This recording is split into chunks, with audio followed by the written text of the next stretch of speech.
Hi everyone, I am back with Toni Farmer and we are about to do more gardening house calls. Thank you to our sponsor, Beechwood Landscape Architecture and Construction. And stick around, at the end of the video, we are going to tour an outdoor kitchen. But now we are on our way to a house call. You ready? Yeah, let's go.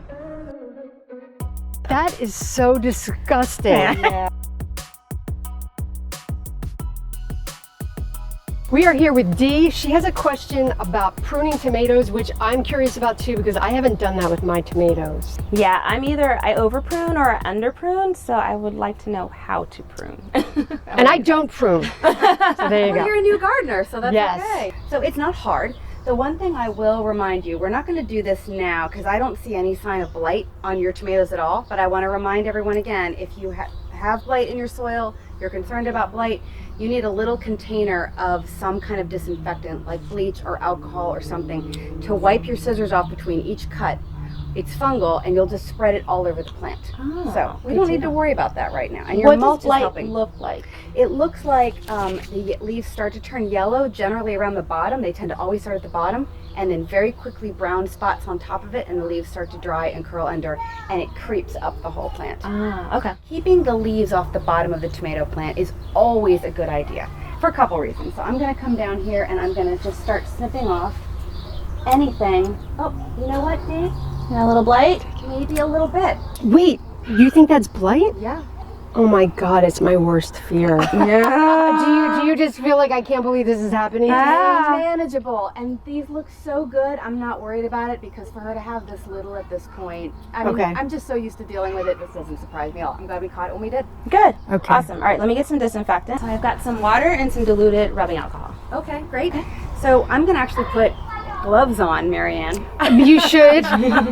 Everyone note that Toni Farmer is now wearing gloves. So I've got a pair of gardening gloves here. I'm gonna slip these on, and I'm gonna dip my scissors in here like this.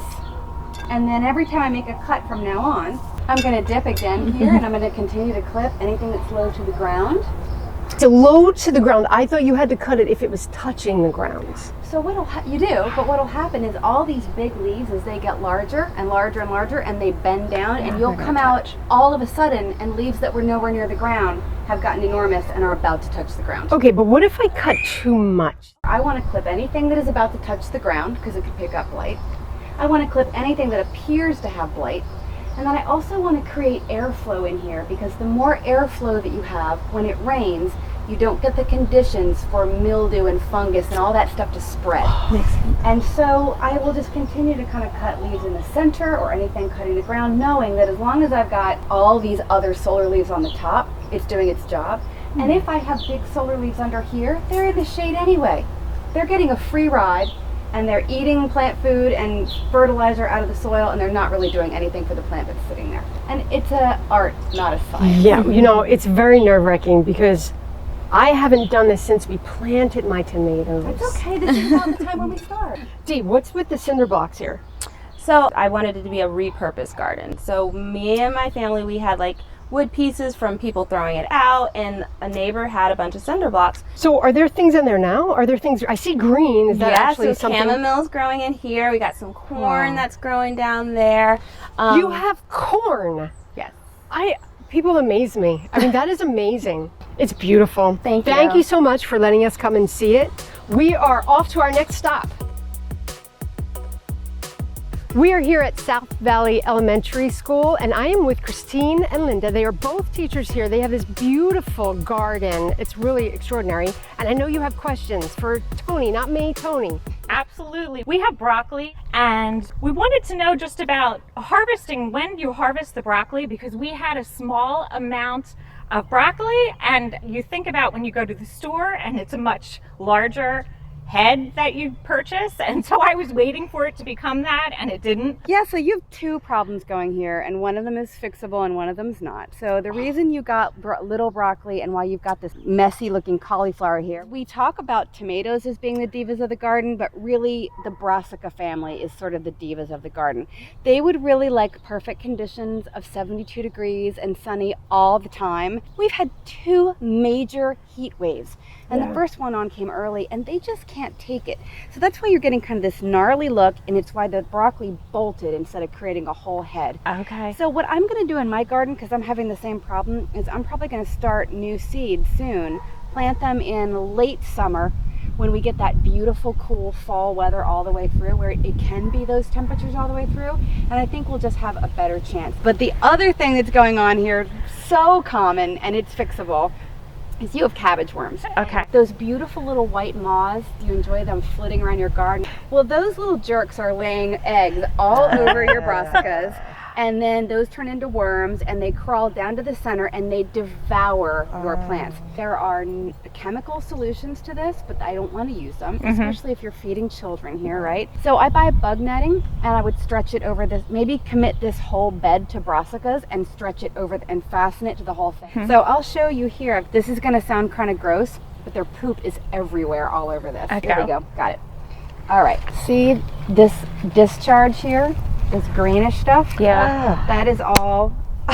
Oh my God. Do you want to get a really good look, Marianne? No. That is so disgusting. Yeah. What is that's their poop? That's their discharge. Their poop. discharge. Yeah.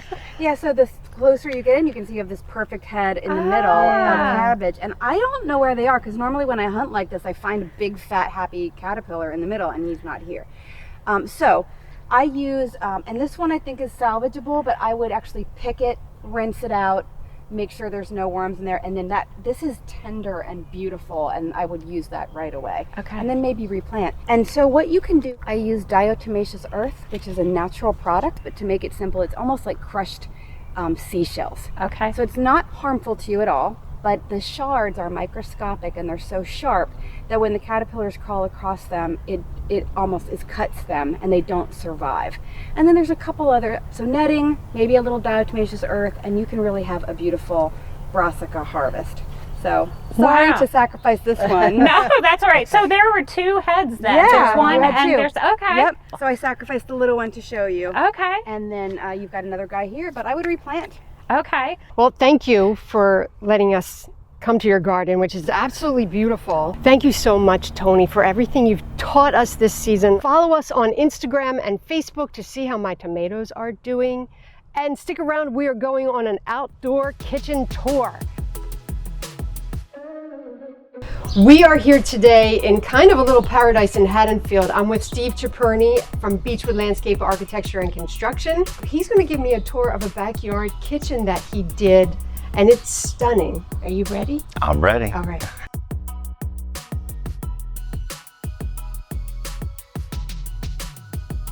All right, what is that? This is the coup de grace of an exterior kitchen. Yeah. It is a smoker. Smoking outside has just become super popular these days, and it's a slow cooking process. Setting this up early in the morning for the family, the friends, and all that, it becomes part of the entire event for the day. Can I open Whatever. it? Yeah, sure. Okay. Great. These Okay. are heavy. Oh my, are you kidding? Yeah, these are very heavy.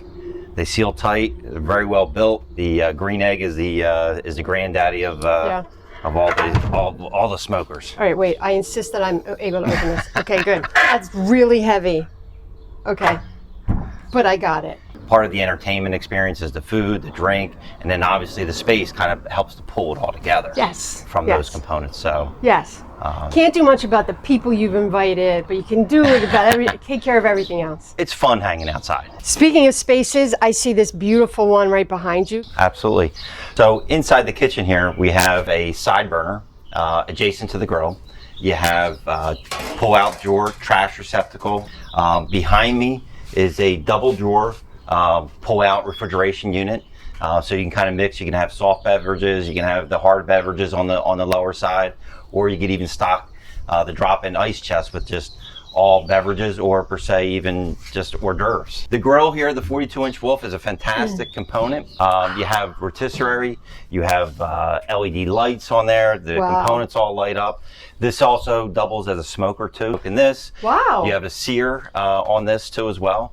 So it's all about that outdoor dining experience and kind of just really enjoying the space and cooking what you want and how you want. Yeah.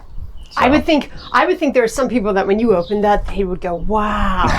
I tried to do that for you. What am I seeing up here? What you're seeing up here, we have 2 Infratec heaters to the left and to the right. So what the heaters do is really take this entire space. These heaters, when they're on, it would be like being out here when it's 70, 75 degrees when they're at full tilt. The owner likes to use the outdoor space in the fall. He actually has outdoor events, Thanksgiving out here.